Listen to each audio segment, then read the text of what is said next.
Kol Tuv Sefarad es un proyecto de Torah para Todos del rabino Juan Mejía. Para ayudarnos en nuestro proyecto, por favor, suscríbase a este canal o dele me gusta a este video. Bruhim Habein, bienvenidos.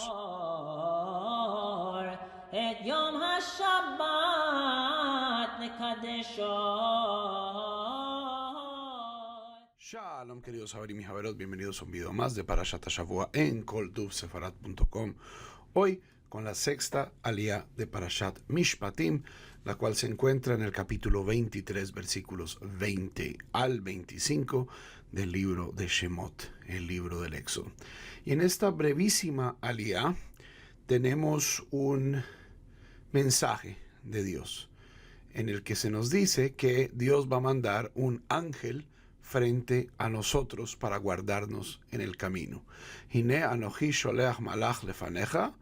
He aquí mando mi ángel frente a ti, un ángel frente a ti, leshmorcha baderech, para cuidarte en el camino, uleaviaja el hamakom asher hachinoti, y para traerte a este lugar que he preparado. Bien, dice luego, Hishamer mi panav, cuídate de él, ushma bekolo, y escucha su voz, al tamer bo, no te rebeles contra él, kilo isale fisheichem kishmi bekirbo, pues no perdonará vuestras transgresiones, porque mi nombre está en él. Y luego se nos dice que nos va a traer a la tierra de Israel y que en esta tierra nosotros debemos de abstenernos de practicar idolatría. No solo eso, sino que tenemos que activamente trabajar en contra de la idolatría que hay en Eretz Israel, es decir, la idolatría que de los pueblos que precedían la llegada del pueblo de Israel a la tierra. Y es fascinante cuando uno estudia los mefarshim, porque ninguno de ellos se pone de acuerdo en este término. ¿De qué estamos hablando? Cuando en el versículo 20 del capítulo 23 del Éxodo, Dios dice, Hine anochi sholeach malach lefaneja. He aquí que envío un ángel frente a mí. Eso es especialmente cierto a la luz de lo que vamos a estudiar en dos parashiot, en Parashat Ki Tisa, cuando Dios, después de la transgresión del becerro de oro, dice, no voy a ir yo, mi presencia, que es la columna de humo, la columna de fuego, sino voy a mandar un ángel. Y Moisés dice, no, ángel no me sirve, necesito que sea usted mismo, necesito que sea Dios el que nos guíe a la tierra. Y aquí en el término de malach tenemos una profunda ambigüedad, y muchísimos de los mefarshim tienen interpretaciones muy diferentes. Rabbeinu Hananel y el Rashbam, por ejemplo, dicen de una manera muy y Ben Ezra acaba diciendo eso también, interpretan malach en un sentido restringido. O sea, recordemos la palabra malach en hebreo, que luego pasa al griego ángelos, que pasa al español ángel, puede significar dos cosas en la Torah. Puede significar o un ser sobrenatural que hace la voluntad de Dios, lo que nosotros entendemos como un ángel, o puede ser un mensajero, un simple mensajero de carne y hueso. Rabbeinu Hananel y Ben Ezra, el Rashbam, dicen malach. Malach, aquí estamos hablando de un ángel. Y este ángel es Mijael. Mijael, hay otras personas que dicen que es el ángel Metatrón. Es uno de los ángeles nombrados en la angelología rabínica muy importante. Es uno de los ángeles con más estatus en la angelología rabínica.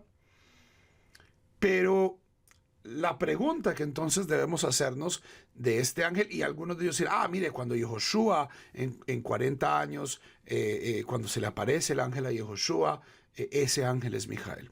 A pesar de que los ángeles no son nombrados en el Tanaj hasta el libro de Daniel. En el libro de Daniel comenzamos a tener ángeles con nombres concretos. La Torá, incluso, o sea, en la Torá todo uso de malach es ambiguo, y ninguno de ellos se habla de un ángel específicamente con nombre.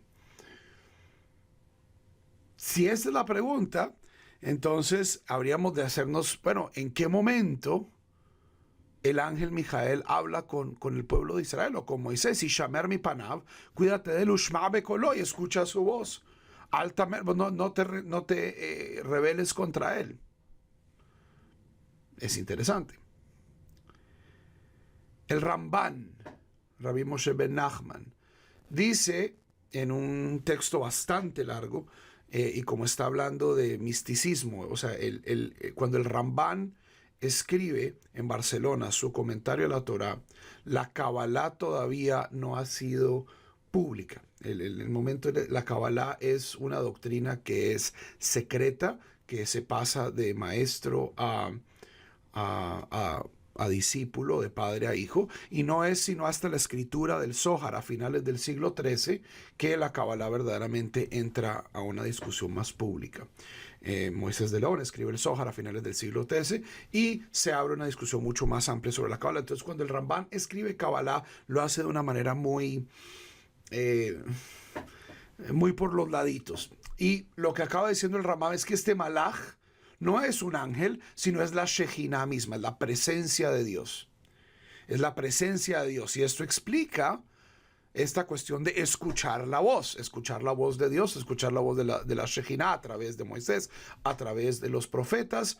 Y esta Shejina es la que nos va a traer. Es decir, Dios mismo en su manifestación absoluta y trascendente no puede manifestarse en la tierra. O sea, pero el aspecto de Dios puede ser llamado también un agente de Dios. O sea, la mejor traducción para malaj no es tanto ángel, porque aquí ya estamos asumiendo algo, sino es agente. Entonces tenemos gente que dice, no, ese es Mijael, no, esa es la Shejina. Hisekuni, Hizkiyahu ben Manoach, siglo XV, dice, este es Josué.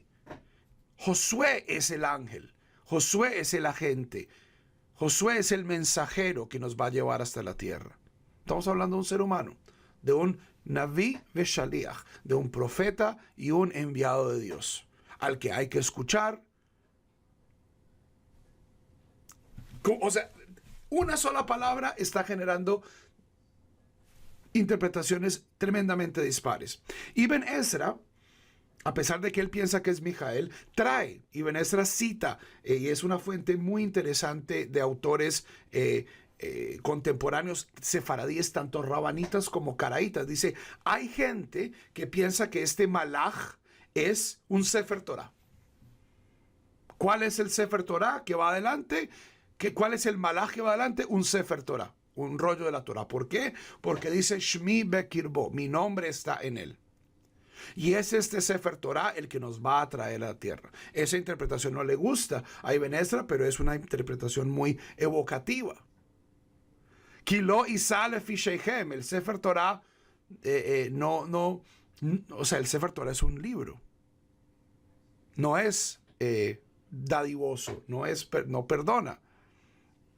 O dicen, no es la Torá, otra interpretación que cita Ibn Ezra, es el Aron HaKodesh, es el Arca de la Alianza. El Arca de la Alianza es un objeto, como vamos a ver en la parashá de Nadab y Abihu, tremendamente inflexible. Por errores técnicos, muere gente. Entonces aquí tenemos que una sola palabra es leída por rabinos y en este momento mal contados, y eso que no hice un estudio exhaustivo de todas las posibilidades, 5 diferentes formas. De esto debemos aprender, en mi opinión, 2 cosas. Yo sé que me gusta siempre enseñar 3 cosas, pero se me ocurren 2 en particular. Primero que todo, cuando nos paremos en nuestra caja, en nuestro púlpito, en nuestras sinagogas, en nuestras casas, en el internet, decir, la Torá dice esto o dice aquello y lo otro, recordemos que esta conversación tiene más de 3000 años. Y lo que puede parecer tremendamente claro para alguien, puede haber sido problematizado por alguien más. Esa es una de las bellezas y de las complejidades del judaísmo. Que yo no tengo, pero este es el texto, claramente dice X. Oye, el texto claramente no dice nada. Para poder yo entender la Torá es un trabajo infinito e interminable de primero que todo ver lo que se ha enseñado antes y tratar de aportar mi propia presentación. Y lo segundo, a veces nosotros tenemos una teología, yo creo, yo no sé de dónde viene esto, si es de la televisión o es de ciertas fantasías teológicas de la gente, de que Dios está constantemente metido en el mundo. Javerim, y esto lo dice tanto la teología judía racionalista como la misma Kabbalah, Dios no cabe en el mundo. Dios es el espacio del mundo. El mundo no es el espacio de Dios. En la Torah tenemos una instancia nada más, que es en la parashá pasada, parashá Yitro, donde Dios se manifiesta directamente a todo un pueblo. Una instancia. Todo lo demás que hace Dios en el mundo lo hace a través de agentes. ¿Por qué? Porque Dios no cabe en el mundo. Estos agentes, malachim, pueden ser personas, como Yehoshua, pueden ser objetos, como un Sefer Torah, o como el Aron HaKodesh, o pueden ser, si nos atenemos a una teología tradicional, una angelología rabínica estándar, fuerzas, criaturas tal vez no físicas. Si uno hace un estudio de la tradición racionalista en el Medievo, por ejemplo, los rabinos racionalistas como el Rambam o el Ralbag, Rabbi Levi Ben Gershom, bisnieto del Rambam de Nachmanides. El gran místico tiene un bisnieto racionalista, pasa hasta en las mejores familias, y algunos racionalistas seguramente tendremos bisnietos místicos, donde dice las leyes naturales son agentes de Dios, la gravedad es un agente de Dios, el magnetismo es un agente de Dios. Malach es todo aquello que causa manifestaciones de la voluntad de Dios en la tierra. No solamente son criaturas míticas, invisibles, con poderes más allá de los seres humanos. Esa es una interpretación literalista de un modelo bíblico antiguo, y especialmente en la angelología llena de los rabinos, donde los ángeles tienen nombre y dirección y apellido. Eso tiene muchísima influencia zoroastriana. Pero este debate sobre esta palabra malach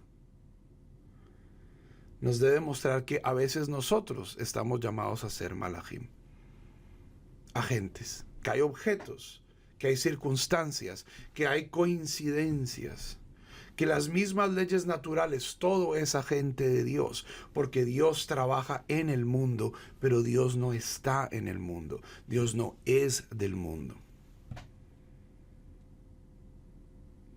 Entonces, dos lecciones. Cada vez que tengamos una claridad, malach aquí claramente significa un ser sobrenatural con alitas, no necesariamente. Y dos, veamos en qué manera podemos ser nosotros malachim. Veamos de qué manera los objetos, las circunstancias, las oportunidades, los defectos, los problemas pueden ser agentes de Dios para nosotros y para los demás. Para Kol Tuv Sefarad se despide el rabino Juan Mejía. Shalom.